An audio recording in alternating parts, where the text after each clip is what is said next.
Phantom Lady and Doll Man number 2, written by Justin Gray and Jimmy Palmiotti, art by Kat Staggs. After the last issue, Dane, I believe his name was shrunken down into doll man size, and Jennifer was taken kidnapped hostage by Cyrus. This issue picks up with Jennifer being dangled upside down in a bunch of chains, where Cyrus has a baseball bat and is seemingly about to hit her.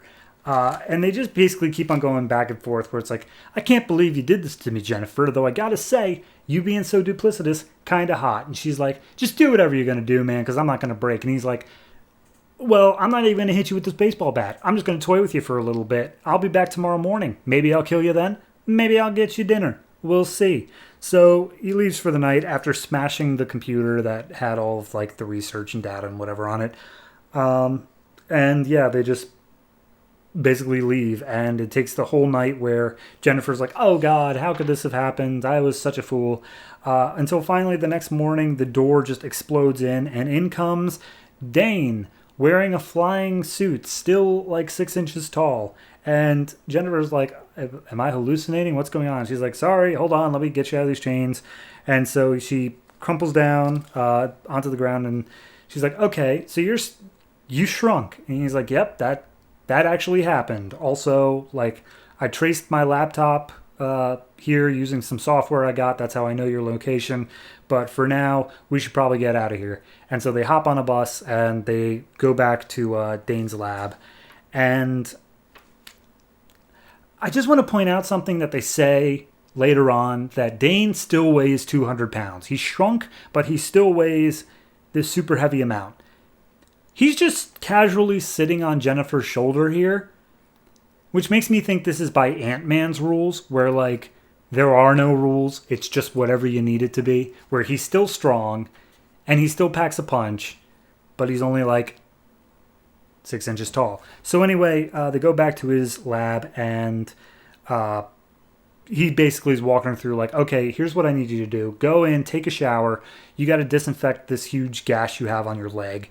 And when you get out, I have something that's going to help you be basically bulletproof if you're going to keep on going after Cyrus and the gang. So she goes and she puts on this outfit that he made that is perfectly form-fitting. And she's like, how did you get my measurements so well? I was like, well, we did used to sleep together. And also, yes, I'm a little bit obsessive.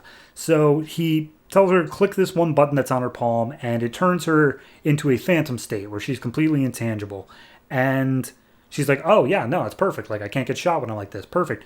And then he tells her to put on the hood of the suit, which allows her to do a neural interface with some darkness thing that pretty much all of this, Dane is saying, like, I don't know how any of this works. Like, who knows? But I did it. I made it. So whatever. The only thing he knows is that she can't use it as, like, guns. It has to be as organic, like, things that are connected to her. So at this point, they get into an argument about whether or not she should be killing Cyrus or leaving him for the police. Dane thinks police, but she thinks otherwise. But either way, we need to get out of this place because they're going to come looking here next. And we need to get a place where you can train with these powers. So they go up to, I believe it's it's Dane's parents' place up in a city up north. And she's just practicing with her powers for 2 weeks, and she's walking underneath a whole lake bed, and she's like, hey, how come I don't need to breathe? And he's like, I don't know. Anyway, do you want to go ahead and come up with code names? And she's like, well, you've used the word phantom before, so I guess I'm Phantom Lady, and I guess you can be Doll Man because you're wearing doll clothes. And he's like, that's a horrible name, and I don't want it. And she's like, tough, I'm going to call you Doll Man, maybe Doll Dude.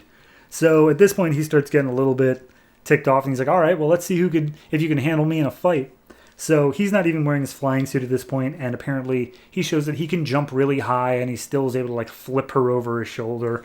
And he still has a bunch of moves. But at one point, she manages to use her weird shadow blast thing to put Dane into the dark dimension, whatever you want to call it, the darkness. And when he comes back out, Dane's like, dear God, it felt like nothing in there. Like, I thought it was worse than death itself. Like, if you put anybody in there, just know that they're not going to come out okay.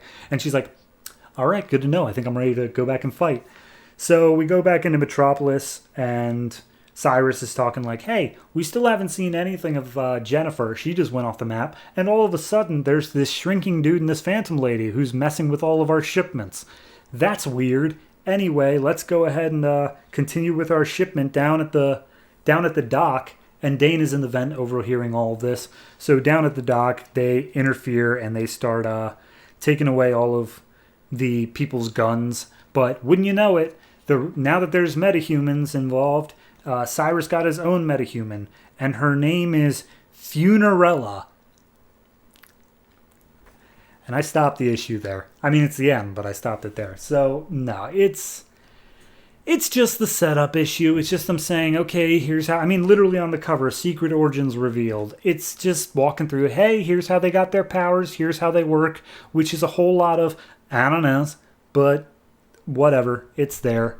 I do dislike the fact that for a scientist, Dane just keeps on saying, I have no idea how this works, but it does. It seems very haphazard to me, but whatever. Overall, this issue is probably a... I'll give it a 6.5. Art style is fine. It has this weird thing of like realistic but stylized at the same time.